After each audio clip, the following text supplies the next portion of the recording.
Well, welcome to Florida Commission on the Status of Women. We're so excited to invite you to be a part of hearing this conversation with leaders that we have within the many different industries. As we've seen, we've gone through so many challenges with the COVID-19, and women are resilient and they're creative and have amazing ideas on how to pivot and to change in order to keep up with the enormous changes that are placed upon us.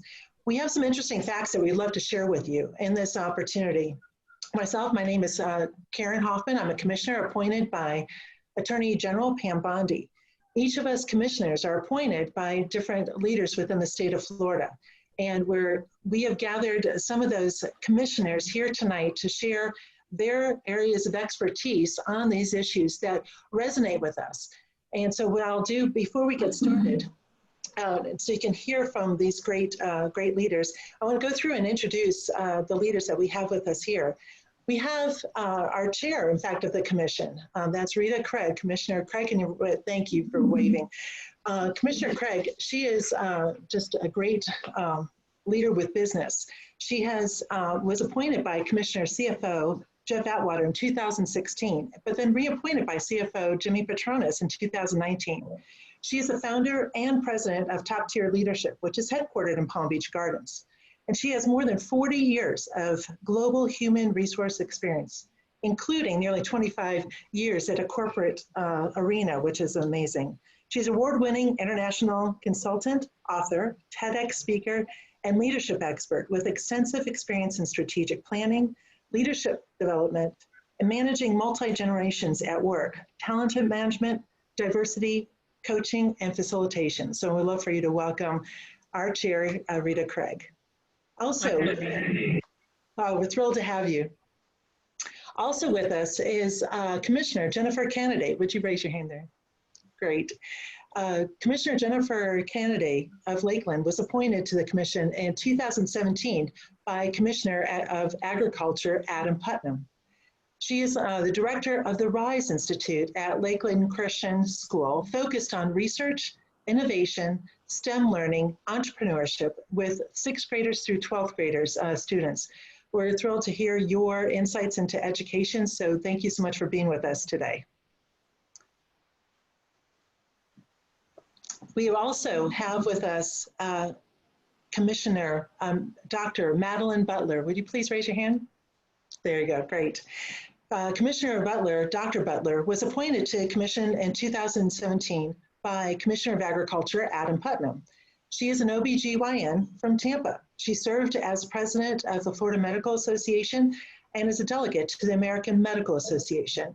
And another fantastic fact about Dr. Butler, she started an all-women OBGYN practice, and just phenomenal practice. So several doctors in the Tampa area. So thank you for your leadership in that realm. We look forward to hearing from you. We also have with us Commissioner and Senator, our State Senator Gail Harrell. Could you raise your hand there? Thank you. Oh, hello. Great. Commissioner and Florida Senator Gail Harrell was appointed to the commission in 2018 by Speaker of the House, Richard Corcoran. She has over 25 years of experience in healthcare. She's worked as a healthcare administrator, managing an OBGYN practice of Dr. James Harrell, and was a founder of Breast Imaging Center, a mammography center specializing in preventative care for women. Her experience in healthcare has made her chair of the Florida Senate's Healthcare Policy Committee, a committee that has really gone to task, and especially in these months. So thank you so much for being with us also here, Senator. Happy to be here. Thank you. Great. And then also we have our executive director, Kelly Skiba. Thank you for, and she is she has an enormous task of trying to keep 22 commissioners running with the different ideas and carrying them out, and really making it available, all the resources that are available with the commission and the staff of women throughout the state, and also collaborative efforts throughout the nation. So Kelly, thank you so much for being with us here. My pleasure. What we'd like to share with you before we get started is some of the facts, some of what has been, the facts that we know to stem the conversation. So we're going to go through this together. What do we know from right now? These are the statistics that are coming out from the COVID-19 in the past couple months. We know that majority of states are beginning to lift their stay-at-home orders and are slowly opening businesses. We see that in different percentages and how they can be filled with restaurants at 50% and such. But we also know because of this that the unemployment rate has skyrocketed to 14.7%. That's like an average. That's 13% with the adult men and 15.5% for women. Now, while employment fell sharply, the majority of those jobs were in hospitality, which lost 7.7 million jobs, or 47% of its workforce. That's in tourism, anything related to that, with hotels in that industry. But also a number of temporarily unemployed people have risen to a record 18 million people in April. Now, there's going to be new numbers, and we can't really get that for you because they will be released for May on June 5th. We'll get that to you. We'll make that available. But it gives you an idea of the picture of what's going on. Even within Florida, women are 51% of the population and really 46% of the labor force. But also, women as breadwinners, right? 72% of women that are working right now are women with children under 18 years of age. So look at that impact of being with the businesses closed, but then, or if they may work from home, but still they're teaching as the schools have been closed. Poverty rate, that impacts women significantly. Women, it's at 16% compared to men at 14. And we know that those numbers will increase. But another huge concern, single mothers. The rate of unemployment for single moms has risen from 4% to 15.9%. So that's amazing. We wanted you to be aware of what's happening. We can see the occupations that were affected and that women hold in a majority. That'd be administrative assistants, childcare workers, receptionists, nurses, cashiers, retail workers, housekeepers. You can see by that list how many of those are impacted by closures of businesses. And if these are ones that are held predominantly by women, women are really affected in a significant way. Thank you. And then also, we can look at all the different industries. And this is the change in numbers. And I'll explain it real quickly. Like on the first line, the gray would be the men, the change in jobs for men. The maroon line or the red line is women. So you could see the women are affected for the most part and those primary numbers. Of those numbers, you could see that hospitality and leisure are affected vastly with over 8 million jobs that have been impacted from that standpoint. Then you go into educational health services, retail, stores were closed. So that gives you a picture of what's been happening. And this is just between February and April, not including May. When we go into education, one of the topics too that we're going to speak about tonight is about education, online learning. Everyone has learned the new phrase of distant learning, Google Classroom and the such. We know that the demand has changed too because we know that the caretakers are primarily the mothers. So they're working with their business, educating their students. And we also know childcare has been closed, so they're not able to continue with that, having that as a resource. The other factor that is brought into the equation is the digital effect. Those houses, those communities that are able to have technology available for them or broadband services. And those that are missing out on that could be left behind. As we get, we're also honored to have two components and great commissioners that are involved in this with the healthcare, but pregnancy, that's one of the issues that we'll talk about. The hospitals, making sure that pregnant women are not exposed to this illness. Also, an issue that has been taking place is that people are refraining from going on to preventative healthcare or getting a checkup from areas that they are concerned about because of fear of being exposed to the virus. So we'll talk about that. And then also the emergence of telemedicine on a whole new level and the results of that. And so we'll look forward to hearing more insights that cover all of those subjects. Mental health, we know that this has been a big toll on people. if they're not struggling. But those that are struggling, you could see that the 45% of adults will have their mental health affected. That's a significant percentage. And 19% will have a major impact on that. So we want to be able to encourage each other, and we're looking for that. This is an opportunity for positive information of how we can move forward. How can we be equipped? How can we be better? And how can we make positive changes, not only for ourselves, but for those around us. For those around us, also, we're talking on elder care. We know that they're the highest risk of the whole spectrum of life, and we want to make sure they're protected. We also know that just over 1,200 COVID deaths have resulted from those in long-term residence. That's in the state of Florida. So that covers about half of the deaths from COVID-19. So being able to protect the separation, how to come up with creative solutions, that's also part of our sharing opportunities tonight. And then also women and business. Florida has 1.1 million women-owned businesses. Half are concentrated in 3 industries: in the hair and nail salons, healthcare and social services, and then professional services. With that, up to this point, female-owned businesses were growing 2 times faster than all the other businesses nationwide. That's amazing. Florida was 3rd in the nation for growth of women-owned firms in 2019. So how do we bring it back and help women in business not only survive this, but thrive? So we'll look forward to hearing from our experts here on this event tonight. Thank you, commissioners, for making the time. We look forward to just hearing from you. What I would like to do, well, as we go through this, I want to first bring up Commissioner Candidate. And Commissioner, your expertise in education, being an educator, and all of the topics that you're doing to equip students and STEM and entrepreneurship, phenomenal.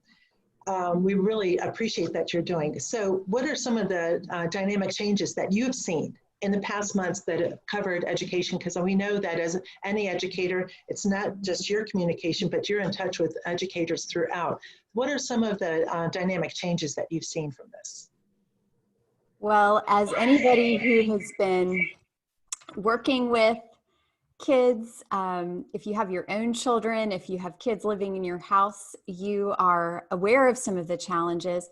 But I'll just share a few insights that I think are going to be issues that we're going to have to think through because of the way they dramatically impact families really all across Florida. And the first, as we mentioned in the slide, is that the digital divide is real and it's significant. And it's something that we are going to have to figure out how to better manage. When internet access became a problem, if there was a storm, if your online access was impacted, school stopped. And I think one of the keys for us going forward is going to be empathy. Many of us experienced a tiny little taste of what is a reality for so many Florida families all the time. And so I think that we're going to have to figure out some ways to really focus on equity. And there were some school districts around the state that did some very creative and innovative things. Here in Polk County, buses went all around the county to provide Wi-Fi hotspots. And so that was an innovative way to try to make sure that internet access was less of a problem for families in our district. And so I think that's significant. The other thing that I think is a big takeaway is we know that school is about academics primarily. It's about educating, but we were really, it was really driven home the fact that school is very much about relationships, and it's about relationships with safe adults.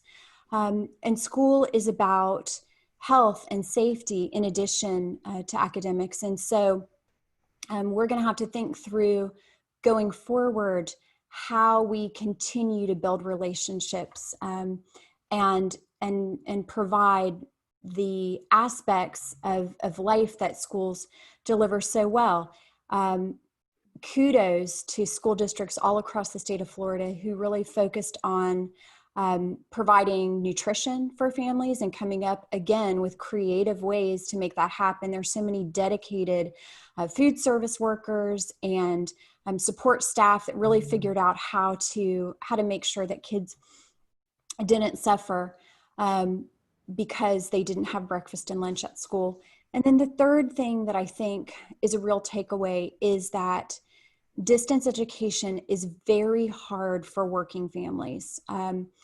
And ways that we can figure out how to support our families who work in frontline jobs, which include things like grocery workers and retail workers. And so I think as we move forward, we're going to have to give some more attention to how we help families, particularly those that have two working parents, to manage what education at home looks like if we were to have to go back to that in the future. Well, great insights, great recommendations. And that you really encompassed quite a bit from that standpoint of how to bring up the divide. And I love that idea too with the buses providing the hotspots, because it's not every home is equal. It has equal opportunities, equal resources. So thank you for sharing that. One of the things though too is that parents, they didn't sign up for this tour of duty to become educators within their home. And what advice would you give as parents are now transitioning, hoping that possibly schools may open in the fall? How do you, what would you recommend for parents as they go through this summer in preparation for what's to come in August? Well, I think from everything that I know, if the law allows, if the government allows, we plan to be on campus in the fall. That's the current plan.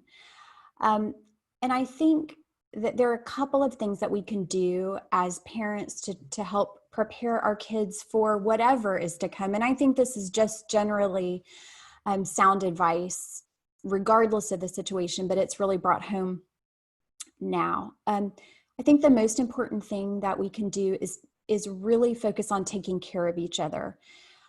Now that school, and I think in just about all of the state of Florida, school is winding down this week and next week. We can collectively take a deep breath, and we can really figure out how to work on our relationships. We need to have a collective release of breath. I feel like I, as a teacher, have been holding my breath for quite a long time. My kids are older, and so I'm not dealing with having to educate them at home as well, like so many of my colleagues are. But I think we need to de-stress and work on our relationships.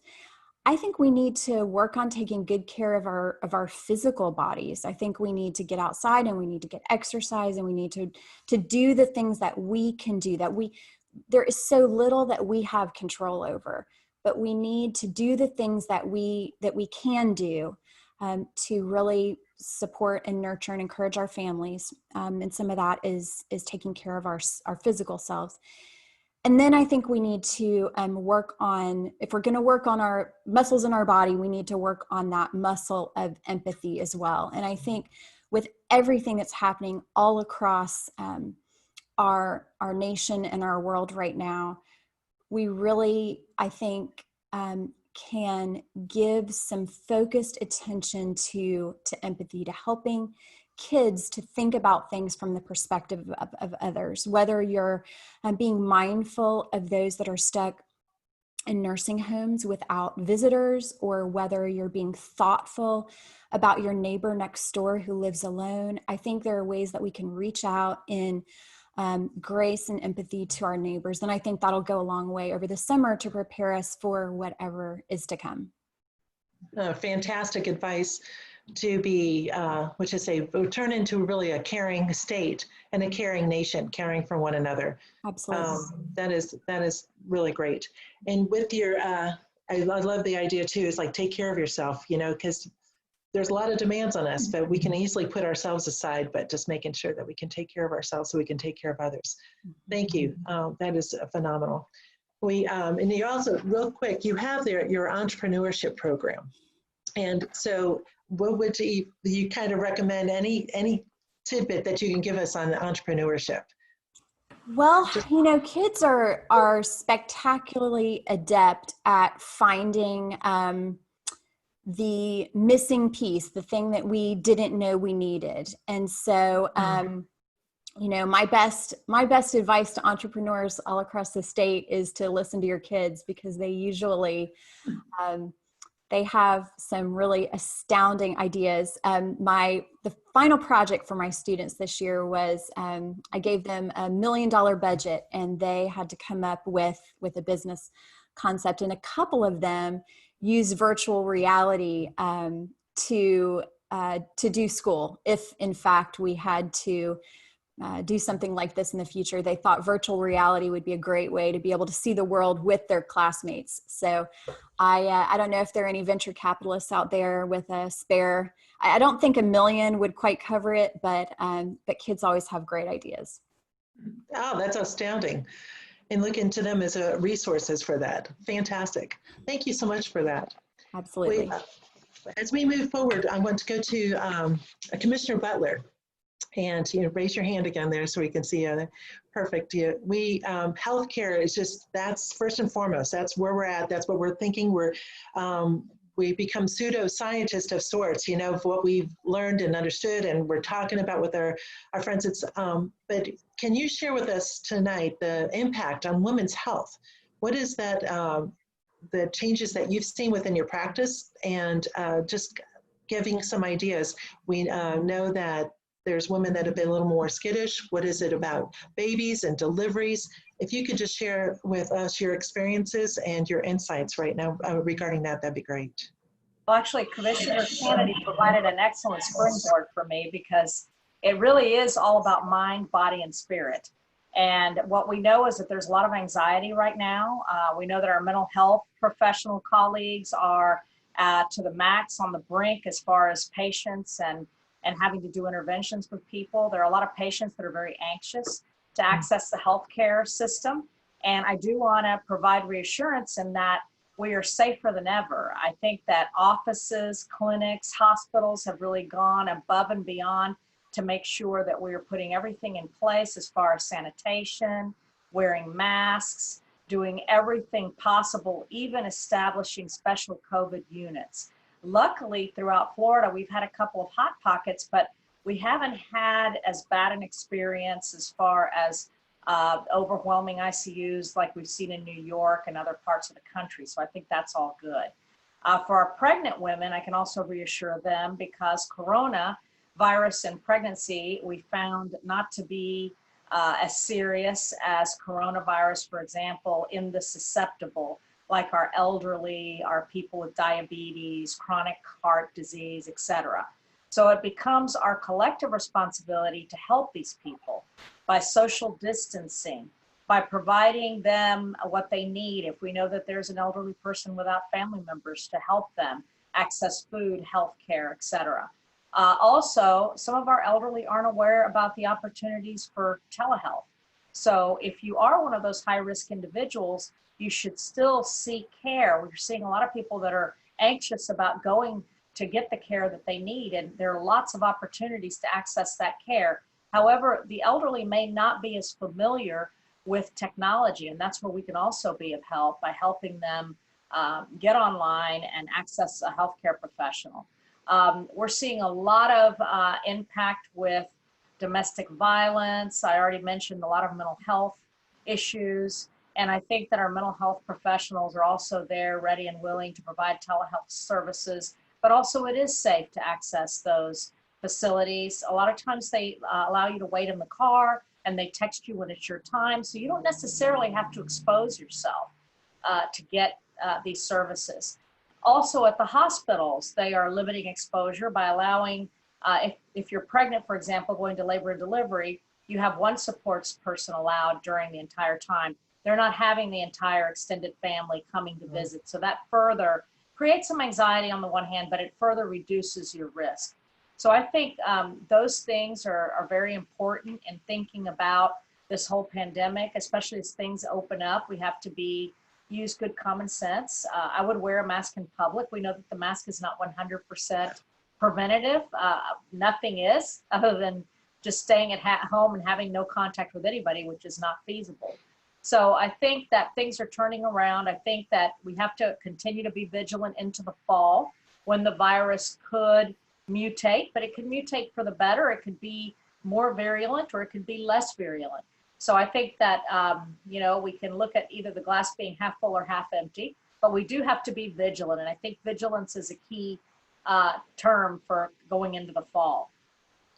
Well, I appreciate that too.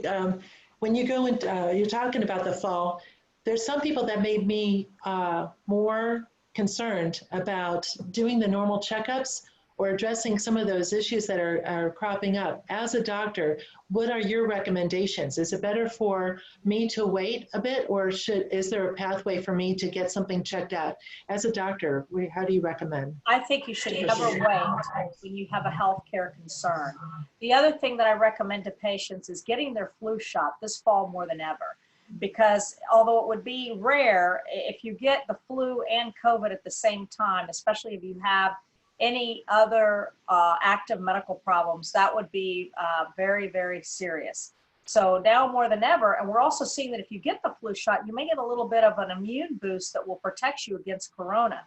So this is a time to get as healthy as possible, to eat well, eat clean, to exercise, to you know, tend to the spirit, so that we can always be as healthy as possible, so that we are, when we are faced with these viral illnesses, we're in the best possible shape physically and mentally to fight them. So now is not the time to walk away from healthcare and getting your regular healthcare. And more than ever, it's a time to get vaccinated. Great advice, especially with the flu shot is an option. And then that helps us as we move forward to the different phases of opening. And from that standpoint, do you have recommendations yourself as we go through those phases? I think, again, the social distancing, the hand washing, which is so important, carrying hand sanitizer wherever you go, making sure that after you touch surfaces, I mean, I have in my purse hand sanitizer and wipes. I have some Clorox wipes, and just, you know, you don't have to be over OCD about it, but I think that we do have to be careful if we're touching a lot of things to clean our doorknobs, our computers, our phones, our cell phones even. And I think just good common sense, wearing your mask, it's not going to hurt, and it will only help. And keeping that 6-foot distance from others, because things do need to open up as our businesses have really suffered. But it's us, it depends on us to use the good common sense guidance to protect others, especially our most vulnerable. Well, that is great to hear, and encouraging also, just as, you know, we can move forward, but move forward safely, cautiously, to look out for those that are around us. Like going back to what Commissioner Kennedy shared as far as that empathy and thoughtfulness of others. So thank you very much, Doctor. Thanks for your time. And that's a great segue. We want to bring on our State Senator Harrell. We're thrilled for you to be with us and serving together with you on the commission. And your position on the Health Policy Committee in the Senate, that really puts you into a unique position as seeing what's happening as you are in direct communication. Before we go forward, can you share just a little bit about what's involved in Health Policy Committee? Some may never have known that this existed and is now very much so interested to see. So can you share with us a little bit about your experiences on this, chairing this committee? Of course, happy to. The Health Policy Committee is in charge of health policy for the state of Florida. From a Senate perspective, of course, we have counterparts in the House, and together we work very closely to really formulate the policies and pass the laws that affect everyone in the state of Florida in the healthcare arena. And of course, this last session, we were so excited. It was going to be a dynamite session. The economy was booming. We were at 3.4% unemployment. The budget outlook was fantastic. We had all kinds of great plans for teacher raises, for our environment, for really helping our healthcare system, our seniors, and our most vulnerable, our seniors and our children as well. And then, of course, as we all know, and that we're here today to discuss, COVID happened. And this pandemic descended on the state of Florida, and things changed dramatically. And part of the Healthcare Committee's responsibility is making sure that we have the services there, and we do protect those most vulnerable. And I'd like to just kind of talk a little bit today about what we are doing for our senior population, particularly those in long-term care. And they are the most vulnerable. There is absolutely no doubt about it. And especially those who are in facilities, whether it is one of our almost 700 nursing homes or over 3,000 assisted living facilities. These are the people who are the most vulnerable. They have major health care problems, and we need to protect them. So when this thing hit, we held our first committee meeting dealing with this back in February, about the 18th of February. And we saw what was happening across the nation. And then, of course, it came to Florida, and the governor stepped in. The Surgeon General on the 1st of March actually ordered a state of emergency, healthcare emergency. And then the governor came in a week later with a whole state of emergency across the state. And in mid-March, he closed the nursing homes to visitors. Probably one of the key things that really has made a difference in protecting our seniors and our most vulnerable population in those facilities. And it's a tough decision because it means that you can't have visitors. You can't have family members come. We also require that everyone vendors, personnel coming and going into the nursing home have to wear masks. That was absolutely key. Masks and gloves. You got to have those gloves on too. We also spent a whole lot of money in making sure that we are testing those in our nursing home and all staff members. We're really trying to determine if there's COVID in the nursing home, and then how do you deal with it. There's been a lot of things across the country with major outbreaks in nursing homes. We probably have about 10% of our nursing homes that actually have COVID in them, either through staff or through residents. So we are trying to keep it contained, and we've actually established separate nursing homes. We have 5 of them in the state, where if someone is diagnosed positive, we can move them there to kind of isolate them. And any patient coming from a hospital into the nursing home or an assisted living facility has to be tested before they can be admitted. And if they're positive, then there are options. You have to totally isolate them for at least 2 weeks. You have to have two negative tests in order to be moved into a general population. So we're trying to really contain it as best we can. We've also done major education of staff in our nursing homes and assisted living facilities. The Agency for Healthcare Administration has testing teams and actually instructional teams and inspections that go out and really make sure that nursing homes and assisted living facilities have the training to deal with infection control. That is absolutely key. And also the testing of all staff and all nursing home patients has really helped us identify who has it and then the isolation that comes with it. I think another thing we've done that's really major is these rapid response teams, to send a team in to help deal with it. The overwhelming burden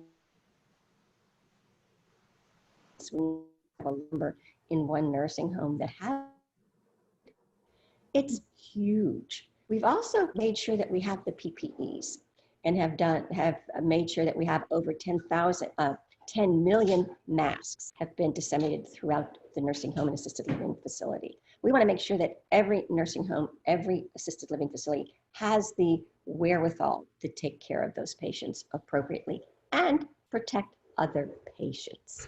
So we've really taken the lead in making sure that this is out there. I've watched this very, very closely as chair of the committee. The Department of Emergency Management, Jared Moskowitz, has done an outstanding job. And our Surgeon General, Dr. Rivkes, has just been on the front line. And he got a little bit of a taste in this when we had the Hep A epidemic. Let me tell you, this has been baptism by fire, for him and everyone in the healthcare industry, and everyone, especially in the long-term care industry. It's been very, very hard. Well, many of us throughout the state, with women, we have family members that are at that age, that are possibly in assisted living or nursing homes. Myself, my great aunt who I take care of, she is in assisted living. I've not been able to see her since March. We talk several times a day. One of the things that I really appreciate about the assisted living place that she's at is the immense care that you are talking about. She's in Florida, immense care that they're giving to protect her and all the rest of the residents. And they give a daily report and to let them know if there was anybody. And so giving a peace of mind to us as family members. And they've been giving them tablets to communicate, FaceTime. So they've really gone above and beyond to engage the residents, because it is a difficult time for them. And I know that they're going above and beyond the call of duty as well, because it's all on them. You don't have family members to come in and to help. So it is quite the challenge. Is there some other creative ways that you've seen to engage the residents to bring a smile to their faces in the midst of this? Have you seen or heard of some creative stories? Social isolation is probably the most difficult thing.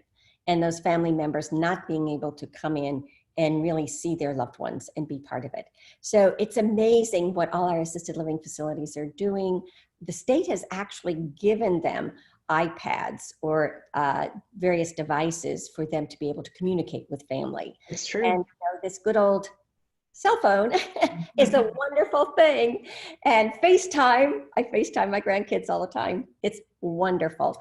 And FaceTime your grandma, in an assisted living facility or a nursing home. But the staff of our facilities have stepped up amazingly, whether it is, of course, the patients can't leave their rooms. They are in their rooms. There's no congregate dining. There's no entertainment. So things such as doorway bingo, okay? Yeah. Let's play bingo, and we'll call the numbers out and everybody's got their cards sitting at the doorway. Or intercom bingo, how about that? Or you know what they've even done? They have dance contests. All the staff dress up in costumes and do dances down the hallway, and you get to vote. But probably one of the most wonderful things I've heard is the community outreach that has happened, where individuals, schools, kids, sending cards and letters to people in the various nursing homes. And to get that little bright, shining card from a kid that's handwritten or hand-colored is just such an uplifting thing for someone who is really very lonely in our facilities, our nursing homes and our assisted living facilities. So this is a community endeavor. We're all in this together. And what I have seen that's so positive coming out of this awful pandemic is that community spirit, that coming together, that working together. Together, we're going to get through this.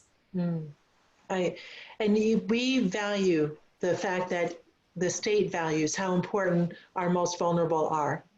And we are very grateful for the protective measures being placed on them. And that is a tremendous gift. So, Senator, we thank you so much for your leadership in this realm and within the state. Thank you for joining us here too. And it's an honor to serve with you. Thank you.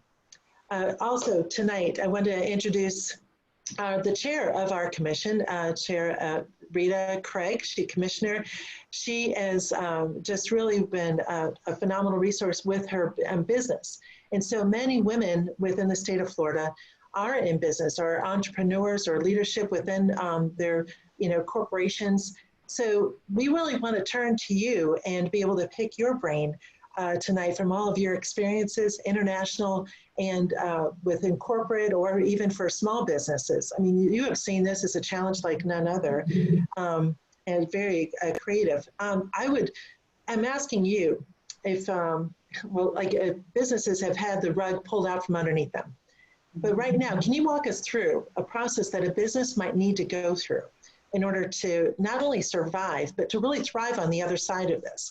Would you have some insights? I probably need to take a lot of notes at this point too.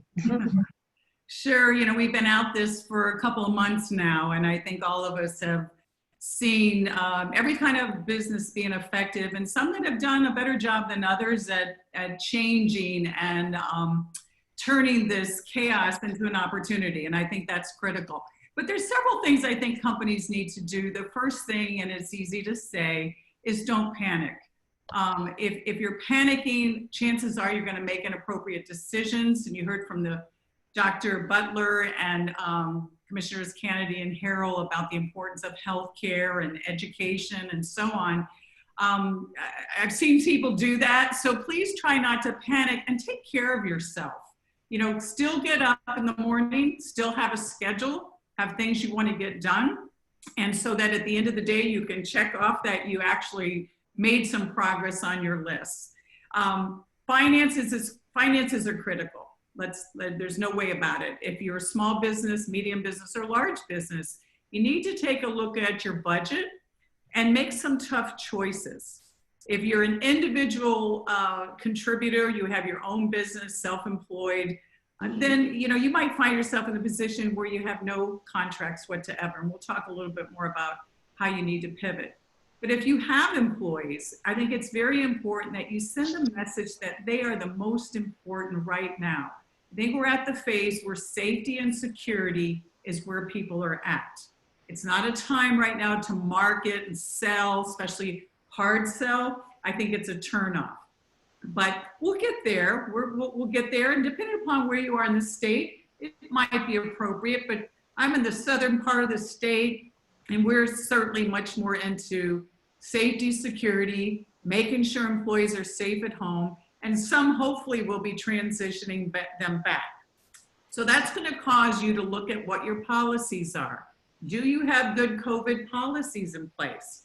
Have you taken a look at the company to see if there's physically some changes that need to be made, whether it's plexiglass dividers? Have you purchased supplies for employees, gloves, masks, and so on? And then, are you ready for when employees come back, perhaps on different staggering levels? And then, most importantly, is do you have a policy in place to protect other employees? Because people are very, very concerned that they've heard about this full time, being at home, and they're very concerned about making sure companies have a policy in place so that if somebody does test positive or they're not feeling well at work, that you expedite some kind of action to make sure everybody remains safe. I think that's critical. And I have to add that I do think in the future, how employers take care of their employees today is going to dictate who's going to want to work for you. They're going to be asking questions. They're going to know who the heart of the company is or not. And right now, it's been a beautiful thing. I think it was Commissioner Harrell said, oh, the community involvement has been so good. I think we've seen the soul of a business. I think right now, companies have taken on that role of taking care of employees, some in a very, very good way, and they're great stories, and some not so good. So I think that's important. We will, again, get to the marketing part eventually, but I think it's important right now for people to use the time proactively to do those things you never had a chance to do. If you're a small business owner, you might have the inclination of, okay, I'm going to just make an online presence and start selling things. If you don't have a big following, that would be a difficult thing to do. So why not use this time to create a following online? Maybe you have a website that needs refreshing. Maybe you want to show that you're starting to add other services that you didn't add in the past. So those are just some of the things I think businesses need to do to move forward. And to summarize it, I think the most critical thing is to turn chaos into an opportunity. And I can't stress that enough. Look for the opportunity in the chaos. Oh, great advice. I got some notes here myself. Thank you. One of the, when you're looking at a business, and what would be a list of characteristics that you see in a business that would exhibit the nimbleness or that flexibility, pliability moving forward? What are some other characteristics that a business needs to demonstrate? I do like at the top the soul of that would be demonstrated of a company. You know, that's your soul is exhibited from that standpoint. What are some other character traits that you would see or need to see? I think aside from you looking at this as an opportunity, it's businesses today are going to have to shorten up their strategic planning cycle to almost a daily, if not weekly cycle, so that we're getting information, healthcare information, education on the education system. We're getting new education and new information on a daily basis. So it's staying in tune with what's going on, keeping your finger on the pulse of the changes so you can pivot quickly, faster than anybody else. And making sure your employees understand change is good. Change is going to keep you alive. There's so many people talk about, I can't wait to go back to a new normal. I don't think there is a new normal. I think we go back to the constant, whatever shift we're going to have next. Excellent. Today is first day of hurricane season. That brings new challenges, especially to our state. So we constantly are going to have different challenges, opportunities that we're going to have to be faced with. So I don't think that we can rest on our laurels and think that change is going to slow down. We're always going to have something that we have to address. And I think those that address that, embrace that, use it to drive their innovation will be the most successful. I appreciate that. One of the great leaders from Florida had a home over in Fort Myers, Thomas Edison. He said, there's always a way to do it better. Find it. Mm-hmm. And I think that is exactly, too, something from that we as business need to know and be able to apply. Mm-hmm. But have you heard of something creative that some of the businesses have been doing that you're like, oh, that is phenomenal, that you can share and kind of help inspire us also? Yeah, I think, when you look back in the last couple of months, well, one of the big lessons learned, I think, for businesses is that they can pivot fast when they need to. And you look at the research that's coming out on coming up with some kind of, a shot or whatever for this virus it's fast. It used to take so much longer. I mean, when we need to pivot, I think we've learned we can pivot fast. So I don't think that's going to change. But if you look in the last couple of months, let's take big companies, international level. We have read about many companies that used to produce fine clothing who are now producing clothes for hospitals, throwaway, clothes for the nurses and doctors to wear. We've read about companies that produce products, turn their facilities into a place to produce in-demand products like the hand sanitizer that Dr. Butler talked about. So who knew? But there's a need. They said, I have a social responsibility, and they changed. So that's on a big level. Medium size, I'd say here in Palm Beach County, we are the #1 producer in the nation for a variety of vegetables like bell peppers and sweet corn, among others. And in the state of Florida, #1 for a multitude of fruits and vegetables. Our farmers here, and I'd say mid-sized companies, they were used to large contracts with restaurants and the school system, finding themselves with crops and no need.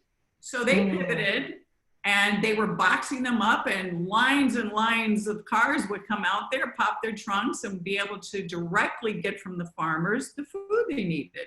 So that was a beautiful thing. They helped the community helped them, and it was great.